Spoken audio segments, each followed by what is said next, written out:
Nos encontramos en el beach y a ver, no sé, estaba comiendo en el beach, pues me encontré a mi papá. Tal vez el destino nos unió para estar juntos toda la vida.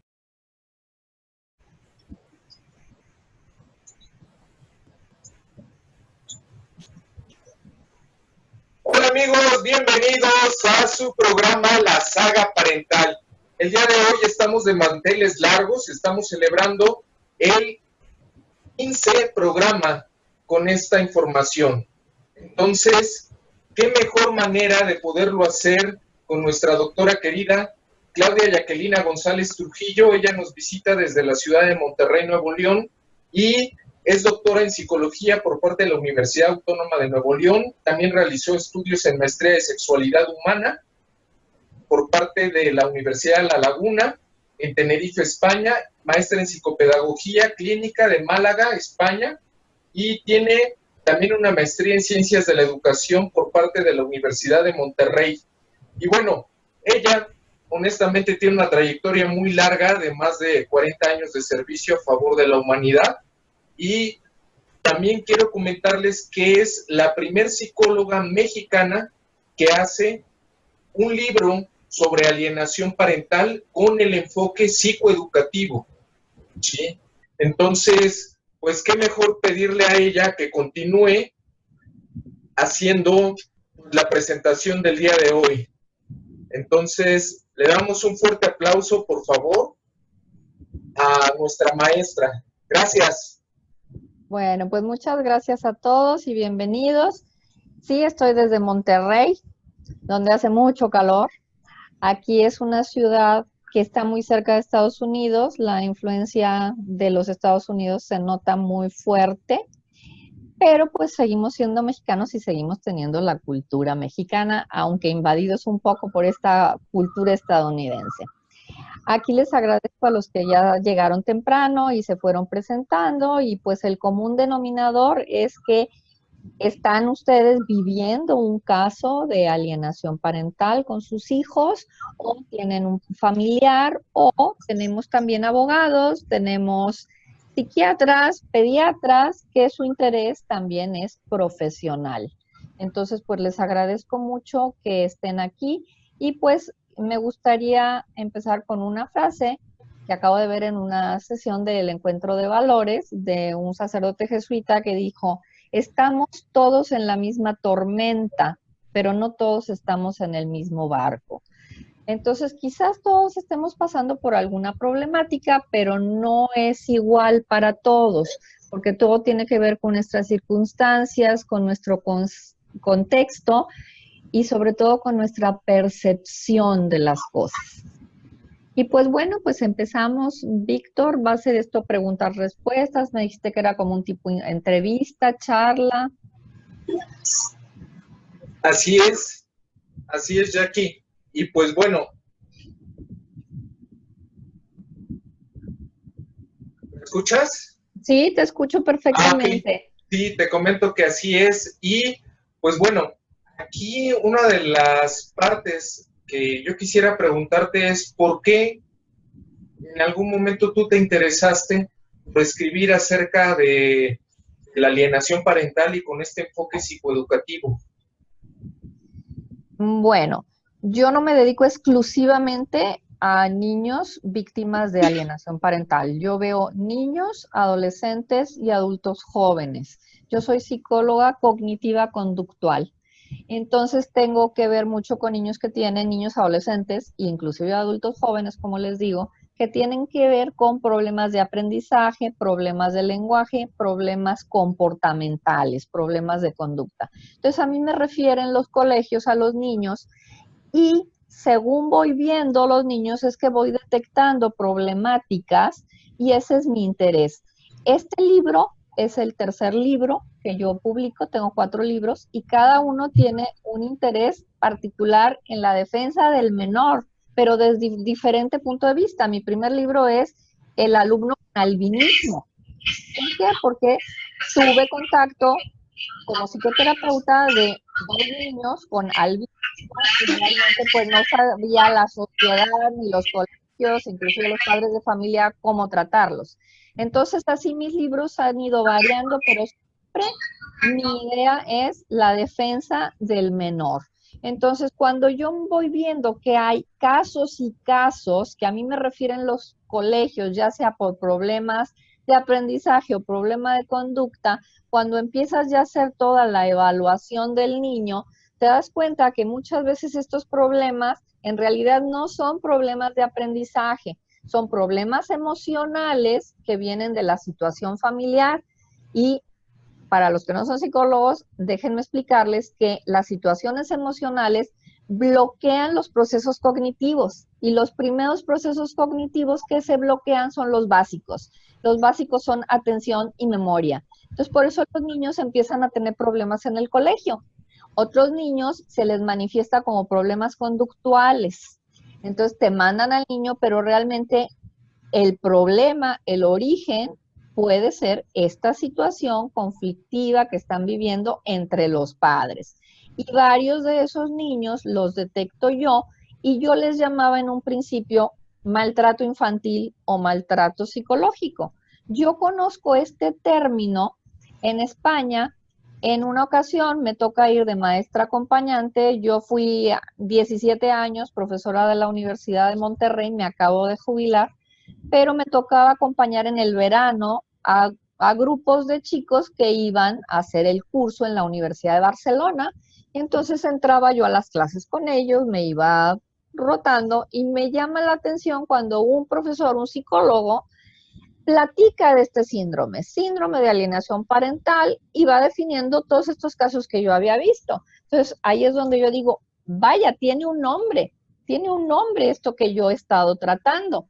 Entonces empiezo a investigar, y es cuando surge la inquietud de escribir este libro, y este libro se llama Síndrome de alienación parental, lazos rotos, corazones desgarrados, y lo pongo desde una visión de intervención psicoeducativa, porque esa es mi área en realidad. Dice Lenin que es el primer libro mexicano. Desde este punto de vista, sí. Sin embargo, hubo antes otro libro que es una compilación de pequeños articulitos de la Comisión de los Derechos Humanos, pero que se abordaba desde otras disciplinas, digamos. Lenin. ¿Querías decirme algo? Sí. Bueno, entonces, la verdad en esta parte muy interesante, porque tú ya lo empezaste a vivir dentro de la parte de consulta. Como, sí, así es. Sí, como muchos de nosotros. Sin embargo, también una cosa que yo quiero mencionar a tu favor es que no lo negaste, el síndrome. O sea, lo investigaste. Sabías que había una molestia por parte de, o condiciones diferentes, que podremos decir pues que son antinaturales. Antinatural en el sentido de por qué crecer un hijo cuando tiene ambos padres, ¿sí?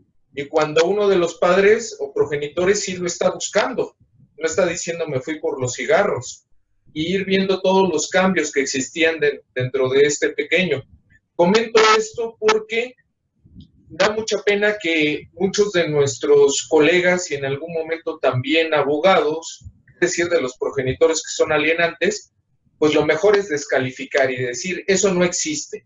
Lo que existe es que aquel señor o aquella señora me dejó por X o por Z y no quiero que nunca más vuelva a ver a mi hijo. ¿Tú qué opinas al respecto, Jackie, de estas conductas? Bueno, aquí yo me pongo a estudiar. En efecto, no encuentro nada en México, encuentro nada más esta compilación de derechos humanos que aborda desde los derechos humanos, obviamente. Entonces empiezo yo a estudiar y veo que en otros países sí se está abordando el tema. Lo estudio, y esta es la razón de escribir el libro, de difundirlo. Y yo me encuentro precisamente con esa barrera. Cuando yo voy a las editoriales y a ver si me quieren publicar el libro, no les gustaba el tema. ¿Por qué? Porque somos muy dados a que no, eso no sale, eso se ve mal, la ropa sucia se lava en casa. Y pues fue un ir y venir, hasta que finalmente un abuelito, que es el que me ayuda a publicar el libro, Alejandro Heredia, me pongo yo en contacto con la asociación, Alejandro nos hace favor de ponernos en contacto con una editorial y pues bueno, así fue como se publica este libro, gracias a la Asociación Mexicana de Padres de Familias Separados y a este abuelito que él no quiere que se sepa el nombre, pero que él estaba sufriendo, no dejaban ver a sus nietos precisamente. Ok, oye, Jackie, y dentro de este tema, ¿cuáles son ahora sí que los temas que más te causaron interés a la hora de estarlo desarrollando? Bueno, mira, a mí el tema que más me causa interés es la definición que se hace. Estoy de acuerdo con la definición que hace Gardner, pero cuando dice que es consciente, yo ahí no estoy de acuerdo, porque he visto que padres no lo hacen conscientemente. Porque, es cierto. Entonces, ahorita vamos a llegar a esta definición de cuáles padres y qué es en realidad el síndrome de alienación parental. Entonces, lo de las definiciones me llama mucho la atención. También me llama mucho la atención esta novedad de que ahora están criticando mucho a Gardner. La verdad es que yo conozco a Gardner desde que yo estoy en la universidad y mis primeras aproximaciones a Gardner no son como el psiquiatra que define síndrome de alienación parental. Es al contrario, es un psiquiatra neurólogo que definió lo que se llama como disfunción cerebral mínima. Y eso fue mucho antes, estamos hablando de 1900. Los 60, ¿no? Sí, en los 60, cuando está hablando de que se le decía, ya no se le dice así, esta disfunción cerebral mínima. Y esta disfunción cerebral mínima, yo la trataba precisamente porque trae problemas de aprendizaje, también se puede manifestar como trastorno por déficit de atención, como problemas conductuales, problemas en el sueño. Entonces él define esto. Hay 2 libros muy importantes de él desde el punto de vista neurológico. Él también tiene otro capítulo en otro libro sobre parálisis cerebral. Entonces este ataque que hacen de Gardner, pues yo a Gardner yo lo respeto mucho porque yo tengo los antecedentes de Gardner desde otro punto de vista. Claro, claro. ¿Y tú qué opinas de que hay un grupo en este caso, tanto de abogados como de psicólogos y activistas de género, que dicen que Gardner era pedófilo, pero lo dicen ya que muere, por un lado, y por el otro lado también que dicen que la palabra o el concepto alienación parental atenta directamente contra la parte tuya como mujer, ataca a las mujeres? ¿Es correcto estos dos?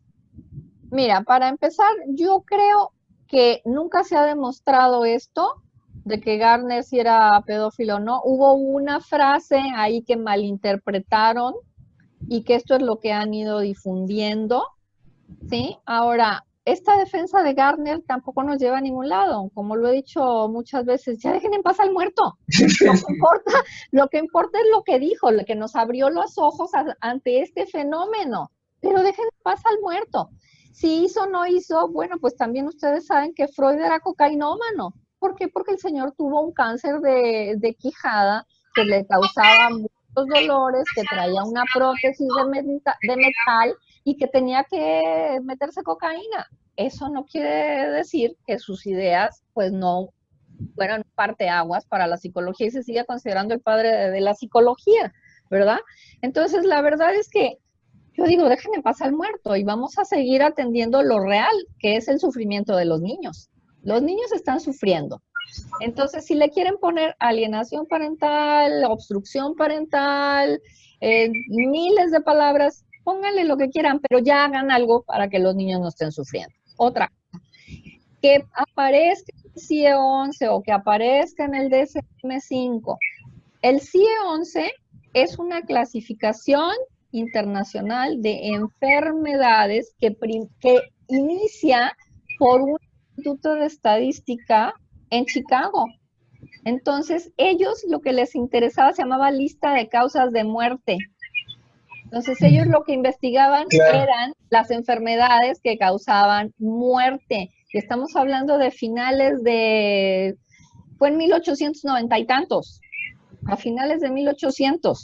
La OMS, cuando se hace la OMS, que es después de la Segunda Guerra Mundial, porque antes correcto. había una sociedad de las naciones, después de la Primera Guerra Mundial se hace una sociedad de las naciones, pero realmente se hizo para que ya no hubiera otra guerra mundial. Sin embargo, Así pues es. falló porque no tenían poder. ¿Por qué? Porque Estados Unidos no estaba ahí. Y pues vamos a ser sinceros, donde está Estados Unidos es donde mete el dinero y es donde se hacen cosas. Como en Así esta es. sociedad de las naciones no participaba Estados Unidos, pues no había gran investigación, no había grandes cosas y por eso también se da la Segunda Guerra Mundial. Pero después de la Segunda Guerra Mundial es cuando se empiezan todos a preocupar porque los soldados regresan en muy mal estado. Ujú. Todos los psicólogos saben que aquí es el boom de todas las pruebas psicométricas para ver cómo regresan estos soldados. Es cuando empieza el DSM, que el DSM es el Manual Diagnóstico y Estadístico de los Trastornos Mentales, que, Ujú. que cuando surge el primer DSM, que no tenía número, déjenme ver el año porque yo sí lo apunté para no equivocarme, es 1952, ¿sí? Ajá. Entonces, en 1952 que surge el primer DSM de los trastornos mentales, entonces la OMS, que había retomado esta lista de causas de muerte, pero que solo hablaba de enfermedades, el CIE solo era para enfermedades. Después de que surge el DSM, entonces ellos incluyen un apartado y le ponen clasificación internacional de enfermedades y de trastornos mentales, ¿verdad? Pero es hasta que surge esto. Y para esto, pues todo es en Estados Unidos, a fin de cuentas.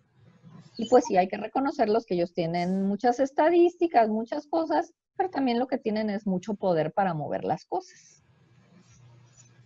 Así. Entonces, realmente nos importa que esté en un libro, lo que nos importa es arreglarlo. También comentaba yo en alguna de las conferencias que para que un trastorno, síndrome, como quieran llamarle, entre al DSM, pasan muchos años, pero muchos años. Después de la Segunda Guerra Mundial, también es cuando se describe el trastorno por estrés postraumático.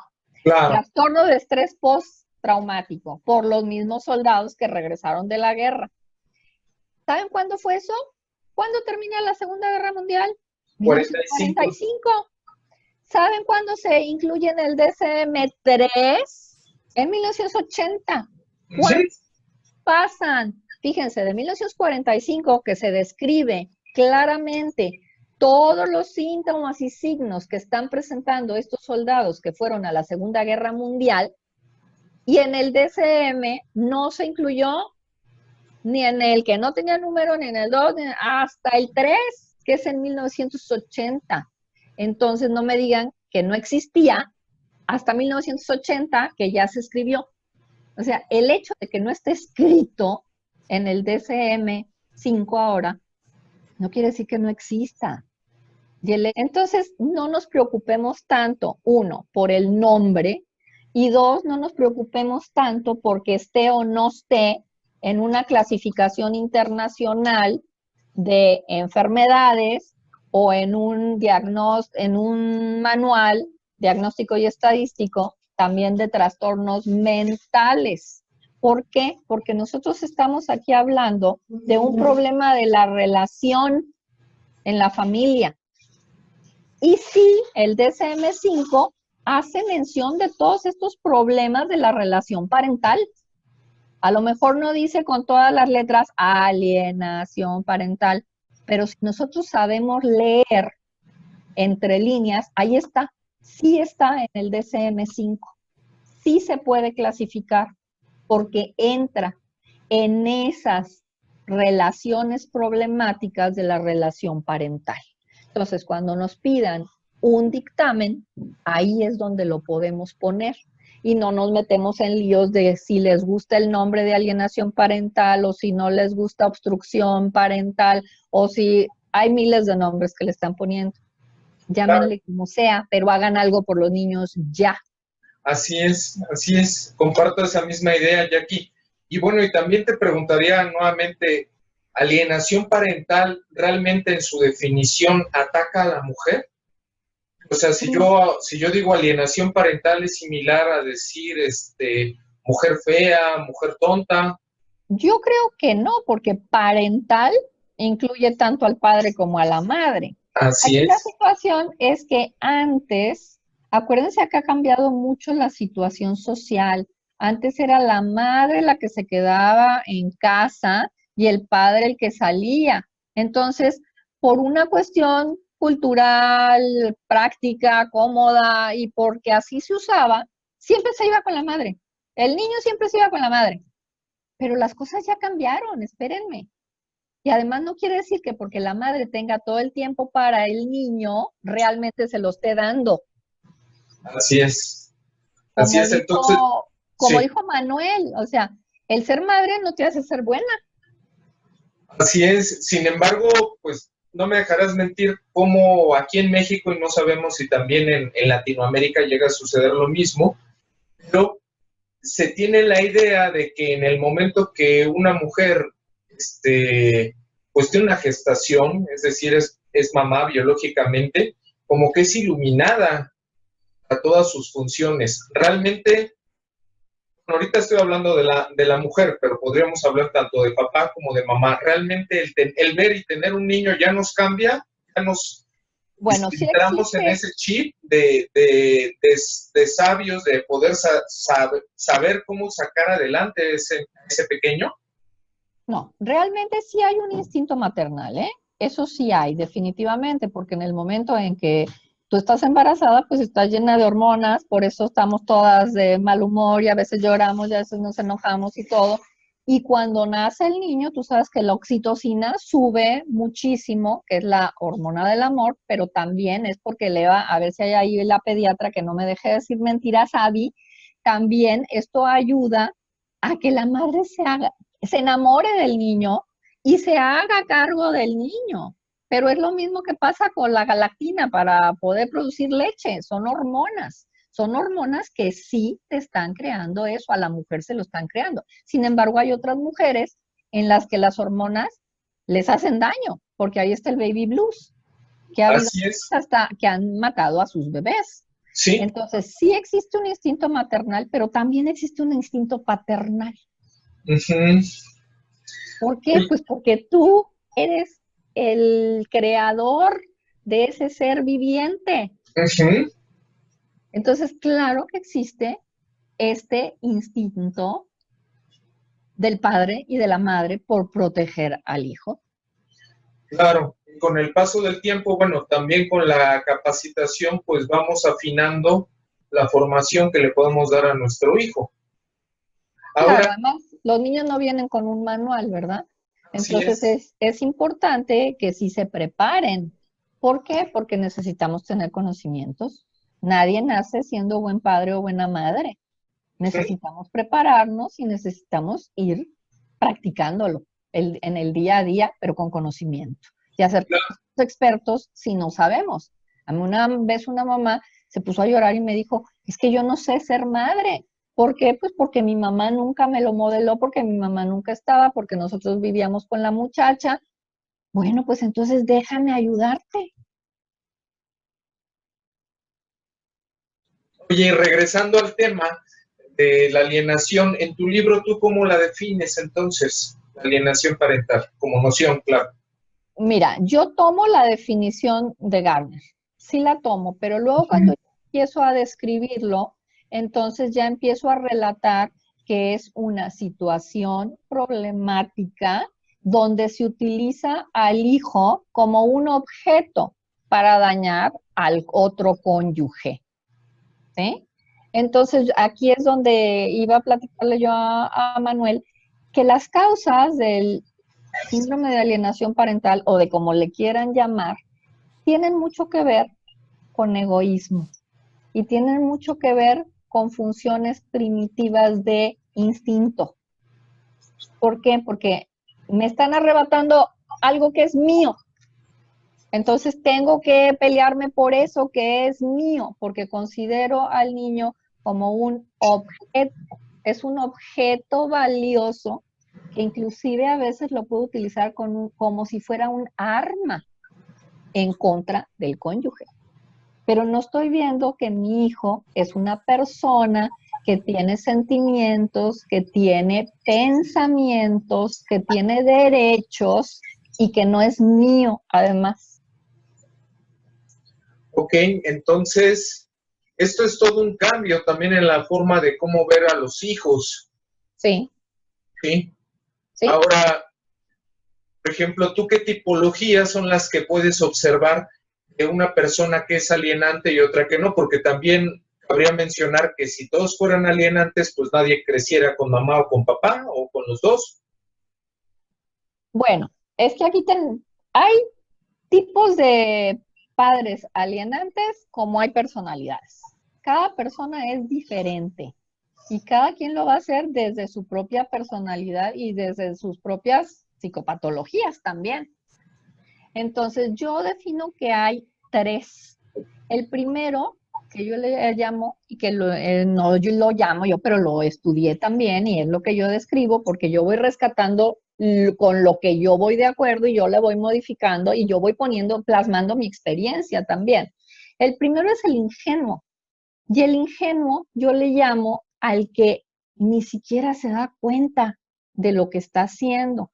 Les voy a compartir una diapositiva nada más, a ver si puedo. No soy muy buena en tecnología, entonces déjenme irme a donde está, déjenme irme acá, ahorita se las comparto. ¿Dónde quedó el diagramita? Ahí lo ven, la tengo que hacer grande para que la vean. Ahí la pueden ver. Se ve bien. Se ve bien. Bueno, esta es la teoría del desarrollo evolutivo del cerebro.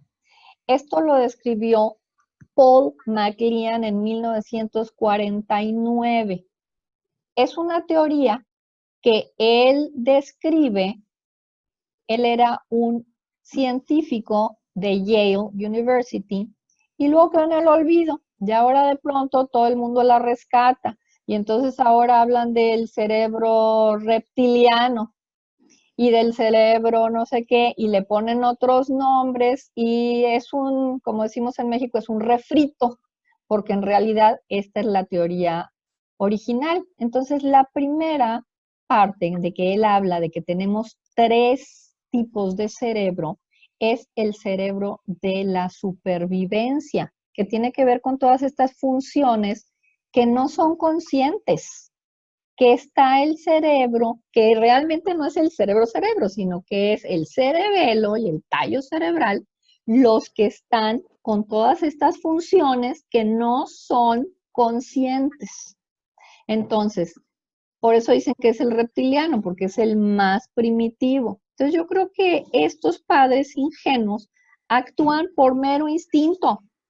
O sea, me quitaste esto, es una amenaza, tengo que reaccionar, tengo que gritar, tengo que pelear.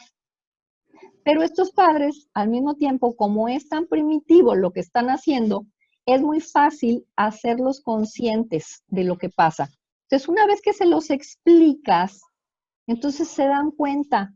Y me ha tocado padres que rompen en llanto. Me acuerdo mucho de un caso de un chico que decía, un papá joven, que cuando la mamá estaba saliendo, se habían divorciado y estaba saliendo ya con otra persona y esta persona llevaba al niño a hacer rappel y la enseñó a andar en bicicleta y era sumamente deportista. Y entonces él se ponía en contra y le decía, ese no es tu papá, y empieza él con esta alienación, ¿verdad? Y ese no es tu papá, y empieza a hablar mal de la mamá. Y entonces cuando yo lo confronto, porque yo hablo con los papás siempre que pasa esto, siempre, siempre los papás tienen que venir. Entonces hablo con este chico y cuando le digo, es que él no está ocupando tu lugar, velo como si fuera un tío, que es el tío que va a ayudar a tu hijo, que es el tío divertido. Le digo, ¿cuántas veces lo has llevado tú a rapelear? Nunca. ¿Tú le enseñaste a andar en bicicleta? No. Bueno, entonces lo que tú no le puedes dar, pues deja que otro se lo dé y no te está robando nada. Papá siempre vas a ser tú. Entonces, aquí de lo que te estás dando cuenta es que tú no le has dado esas cosas. Cambió tanto este muchacho que se pegó mucho más al niño, se arregló la situación con la ex esposa y finalmente, pues eran más personas queriendo a su hijo. Cuando ya lo entendió, entonces dejó de tener estas berrinches, le llamo yo, instintivos, y la situación se arregló. Luego viene el otro, el activo, que es el emocional, es el que está actuando por la pura emoción, y las emociones son muy peligrosas cuando no llegamos a razonarlas, porque las emociones nos hacen hacer cosas desproporcionadas. Entonces, este es el activo, es el que está duro y dale y viendo cómo molesta y viendo qué hace. Aquí ya se empieza a ser consciente, pero es a nivel emocional. Aquí todavía tenemos posibilidades de convencerlo, de explicarle, de que se dé cuenta y que coopere. Y el último es ya el peligroso, que este ya es el que se puede volver un obsesivo, destructor, y es muy peligroso. ¿Por qué? Porque entonces ya está maquinando, ya llegó a razonar, pero están razonando de una manera que no es buena. Están maquinando cosas para dañar al excónyuge y no se dan cuenta que se están llevando al niño de encuentro. Estos son los que son mucho más difíciles de convencer. Aquí sí ya tenemos problemas. Aquí sí estoy de acuerdo con la definición de que es consciente. Pero les voy a quitar ya esta diapositiva y me regreso. No sé cómo me regreso, pero trataré de hacerlo. Bueno, aquí. Ok. Dice dejar de compartir pantalla. Dejar de compartir. Gracias. Sí, okay. Ya volvemos a entrar. Muy bien. Pues, entonces, no sé si les quedó claro esto, pero yo considero que hay estos tres tipos. El que de pronto ni cuenta se da, ¿sí? Que actúa instintivamente. El que es totalmente emocional y es peligroso porque si no controla las emociones, entonces puede llegar a mayores. Y el tercero, ese sí, aguas, porque ese está razonando, pero está razonando y maquinando cómo molestar y cómo utilizar y manipular al hijo contra el otro, contra la expareja. sí, fíjate que ahorita escuchándote, hace pensar en la teoría del psiquiatra Luis de Rivera, que maneja el tema de la mediocridad.